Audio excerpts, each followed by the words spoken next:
Hello and welcome back to the Growth Mindset Collective once again with myself and Nikki Hall. Hi Nikki, how are you? Hello, I'm wonderful. How are you? I'm doing great. The weather is good, so can't complain. Good So, enough. yeah, good enough, right? So today we're gonna jump right into it. We have a wonderful new topic as always, and it's the power of giving, sharing wisdom, wealth, and growth. So it's about how contribution, connection, and conversations create lasting impact. So, welcome everyone to another inspiring session here. Today, we're exploring a powerful truth. Some of the most valuable things in life grow when they are shared, not kept to ourselves. Wisdom grows when it's taught, knowledge grows when it's exchanged, love grows when it's given. And often, the greatest impact we make isn't through what we accumulate, but actually through what we contribute. We live in a world that often measures success but what we have. Yet many of life's greatest rewards come from what we give, whether it's our time, our encouragement, our experience, our resources, or simply our presence. Giving creates connection, and connection creates growth. So, I would love to hear Nikki's point of view on this one. So, Nikki, the floor is yours. Okay, thank you. I You're want to give welcome. you a little bit of taste of the depth of giving and understanding how the masters operate and how they get it. Then I want to give you a little bit of a perception of when the difference neurologically is when you go for like the free programs all the time, opposed to actually making an investment in yourself. And then I want to talk to you about the validation of this by through Professor Laurie Santos. I think she's with Yale University, and she has the world record breaking course. And fundamentally, it's about rewiring your mind, giving and receiving. Mm, Yeah, isn't that amazing. interesting? Amazing. Yeah. Yeah, you really want to understand the fact of when you're living in the lane of creation, that giving and receiving, or giving and then allowing yourself to adapt to learning and growing, is a very real factor to our continued success. I'm just going to read this to you because, of course, I am a writer. I'm not a speaker, so I want to read my writing. Go ahead, Nikki. So many of the greatest and most successful business mentors throughout history have deeply understood how to give and how to share wisdom from a place of true fulfillment. And that's what Ava's trying to get us to understand here. These pioneers, like Napoleon Hill or Bob Proctor that went before us, they had a classic success and they understood the philosophers like Neville Goddard, and really Wallace D. Wattles. We know that they didn't find their way by hoarding their secrets. They found their way by sharing their genius. And they didn't wait for a perfect time. Like there's so many of us that we talk to in business.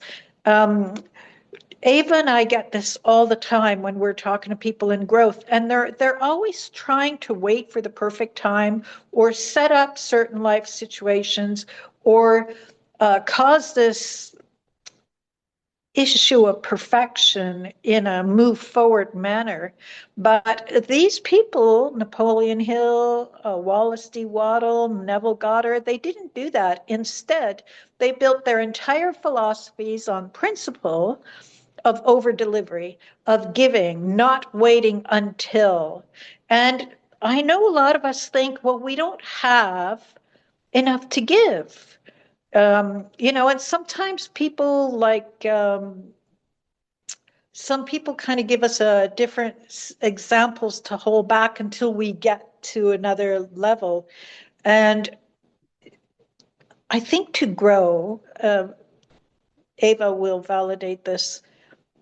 The fastest key to do that is to be in a giving, to be know that you have your own manner of abundance and generosity and connection, and you are able to give from a place of purpose. And these people, they built their entire philosophies on the principle of over delivering, which means they found all of that I just mentioned, and they had no sense of waiting for a perfect time to give. And what happened then is they realized they were living within a law, which is the law of increase and advancing life. And that helped and that served everyone, yourself and everyone around you. Right, Ava? Well, definitely. I would have to agree. And the thing is, sometimes people hold back maybe for different reasons. I know I did. And I'll give you a sh quick example here. Like, we all have some gifts, but sometimes when we're growing up, maybe the way we're growing up, we were told we're not good enough, we don't know anything. And I kind of grew up with that in some way. And then so there was a time frame when I didn't value myself and the things I actually had. But deep down, I knew I had, but it felt like it was like the lid was on it, and I wasn't able to come out of that. And then you realize down the road that no, I do have things I can share, things that somebody else might use, and so on. So you have to kind of step out of that mindset and know that you're just as valuable as the next person, because if you don't, you're just gonna stay where you are, and people more than likely will step all over you. Um, so that's my 2 cents on that one. Yes, but we both grew up in an environment, Ava and I, where it was a very healthy environment as well, where Yeah, we had our peers and our siblings or our aunts and our uncles, where they came in and they shared information, even though it's not in in this manner of being. A few decades ago, we didn't have this. We had to count on a smaller world and more direct input. So, my big sister would go out for a job interview and we'd say, "How did it go?" And she would say things. And then us siblings of lesser age would understand, oh, so we have to be professional. We have to wear the right clothes. We have to pause. We have to, and you learn through giving. And we've just grown into a more sophisticated manner of doing it here now. But yes. part, right? Yes, of course. And you're absolutely right because what you learn in one area, it could be you're always learning. It's just how you look at it too, because exactly as you described, in this corner you might be learning about a certain thing, how to dress, how to whatever. In another one, how to run a business, right? And even in the areas where you're seeing something negative, you're learning from that particular thing how to not do that in the future in maybe whatever you're going to be dealing with. So I feel like everything in life is a lesson in some way, whether yeah, it's how you look at things, right? So go ahead, Nikki. Absolutely. Absolutely. So let's get a little balance from that. So we have the great masters that know that giving and giving in abundance and giving without reservation is the key. Now, here's something where a lot of us in the middle ground, in that middle area of living, we make a little bit of mistakes, and that is in the depth of receiving or accepting value. Like when you decide to stop playing small, make a conscious decision to make a high level investment in yourself and purchase a premium program or a fascinating shift happens inside your brain. And this is a neurological study. This isn't just us saying, validating the price of our course. Me. Um, your neurology literally undergoes a profound transformation. The human brain is wired for survival, which means it has a default setting that is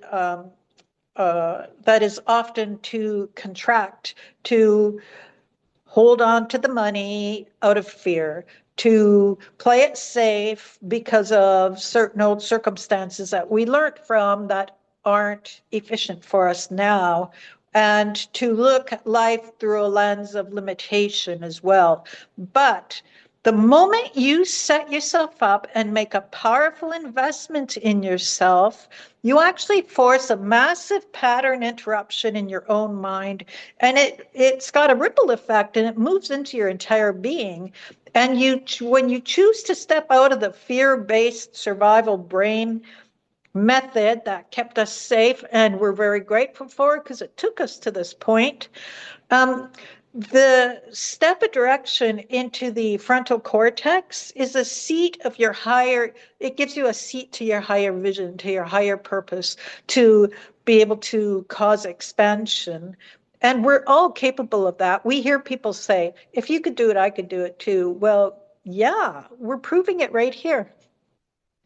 The investment that you make in yourself expands your mental container, so to speak, and it solidifies your inner presence and dramatically elevates your capacity to actually hold, absorb, and receive a massive success that you've been working toward. So you have the giving that we have to modify and get better at and not have those old standards of thinking. And we have the receiving of information, which also means the investment of information, right? These Yep. direct correl hmm? Go ahead, go ahead. These direct correlations between the willingness to invest a high program and your brain's ability to truly accept are at your own are at a distinctive level. Like when you go into a low investment contraction, like when you only try to go into the free things and you try to wait. You do the little free stuff and you tell yourself you're going to ingest this little bit, own it, or however you validate it. When you stay in a low investment, low boundary environments, like chasing free, cheap information, I'm not dissing any of that because we really give serious good information at that point. But what happens is your brain, it goes into a state of transactional strain. You receive this information tentatively, subconsciously wondering. Now, this is what happens. Like, check yourself, do an inventory. And you're kind of thinking, well, is this really going to work? Is this good for me? Can I actually do this? While if you made the high value expansion investment, you, the moment you purchase a premium purposeful program at a high level environment, there's something that starts and it acts as a neurological mirror. And it normalizes this big impact and this audacious goal for you. And what happens is because you have put real skin in the game, your brain actually relaxes and lets go of those defenses that you actually exist in when you're getting the free information. Mm-hmm. You know, it's you'd think it would be the other way around. Yeah. But the But thing is, yeah, and I love what you're saying here because from the neuroscience point of view, it's proven in things like that. But just sit there for a second and look back at your life. Because I know I have reflected, and there was endless times when I got something for, I mean, not always, but there's times you get stuff for free and it's like, nice, okay, and then you throw it away, you don't read it. And I'm talking about like, for example, courses, things like that. I mean, it's different when you get a coffee. You're probably gonna drink it and not even think about it twice. But when but when it comes to actual things, I remember a few times I would download something. It sounded so good, download it. Then I got distracted by something, and a week or two goes by, you don't even flip back because why? A, you didn't pay for it. B, it was free, so you're like, So it feels like you don't have that accountability for it. But the minute your yes, brain processes, like you mentioned, transactions, like, oh my goodness, I paid $10,000 for it. I better get my ass in gear and actually do something about this thing that I just purchased. yes, You absolutely. will grab your own butt because not only are you going to be usually feeling guilty for not doing it, but it's a big amount of money you just spent. Wouldn't you Yes. want to give yourself that value and actually look at something? I've spent thousands of dollars on programs and Yes. personal development, and I sure made sure I actually opened that book. But the Hmm. minute I didn't invest, sometimes $20, sometimes for some people, it doesn't matter. $20, just $20 for some people. But for some, Yeah. it's not. Maybe that's all they had, and that was the only $20 they had to spend on it. They will be chasing that paper. So I know for myself in the past what I've done with things that were free and things that were not free. It makes a difference, you know? And that's Yes. why Nikki here proves it with neuroscience, what it does. And I'm telling you from Hmm. my experience, I've been there, and I'm sure whoever's listening, you've been through that too. I Yes. know for a fact that you probably bought something and looked at it and read it front to back. I mean, sometimes things happen, but this is general talking. But for the most part, I know if you got it for free, you probably didn't look at it twice again. I got Yeah. lots of books sitting on my shelf. Some were given, and I'll tell you right now, I didn't read them. Some of them. Yes.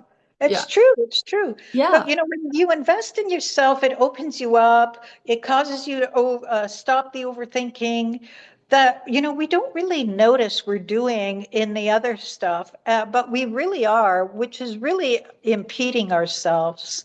And we also try to micromanage ourselves when we do the free stuff, you know, because I think subconsciously we think we're equal or better than that information for some reason, even though we need the information and we're asking for it. So the beautiful result of this neurological shift is that your ability to absorb, grow, and step into the mastery becomes completely effortless when you're invested in it. Like, you know, when you got skin in the game.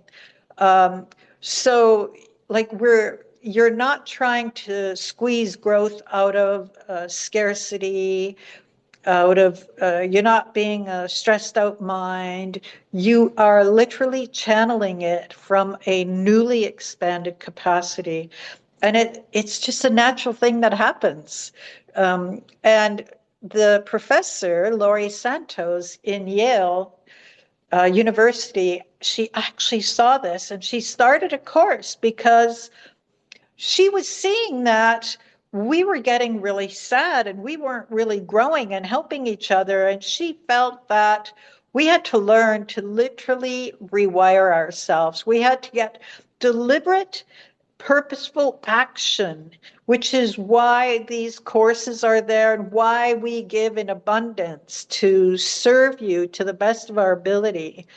And it's very important that you join in the methods that best suit your own character in abundance, generosity, connection, how you're giving from a place of purpose that creates growth for everyone involved. Exactly. And this topic, honestly, we can go on and on. It's such a vast topic to talk about. But we only have so much time today. And I do want to give you some questions to ponder upon. There's a lot more, but I'll only give you a few. Like, how can you use your experience to serve others? Where in your life are you being called to contribute maybe more? How can you become more intentional about giving? What legacy do you want to leave through your contribution? And remember one thing, whatever you're telling yourself in your head, that is your own story. So if you want to keep listening to the same story, maybe it's about scarcity, not finishing things, maybe it's time to pick a different story and go with that. So many things to really look at here and really sit down and see where you're actually heading in life because there's more than enough in this world for everybody. Whoever told you there's scarcity, I won't listen to them. There's so much out there. Nikki, did you want to add anything else or should we wrap it up slowly? That's a wrap for That's me. a wrap. Okay, cut it off. Yeah, so remember, if you want a different outcome in your life, change your story. We are here for you. We are here to help you grow and expand, whether it's through giving or learning something new, just reaching out, maybe get some insights. We do offer free. half an hour call. But I'll leave you with this, that when we share our wisdom, our wealth, our growth, we don't diminish ourselves. We expand the possibilities for everyone around us. So we make this world a better place by doing so. So there's more than enough for everyone in this world. We got to remember that and stick with that and grow. You tell it, sister. All right, so I hope you guys enjoyed this Growth Mindset Collective, and we'll see you guys in roughly 2 weeks. Wait for a post. As always, we'll have a new topic, so you never know what you're gonna get with us, but we are here for you, and feel free to reach out. Thanks for watching today. Bye, Nikki. Thank you so much again. See you next Bye time as bye. well. Bye See bye. you next time.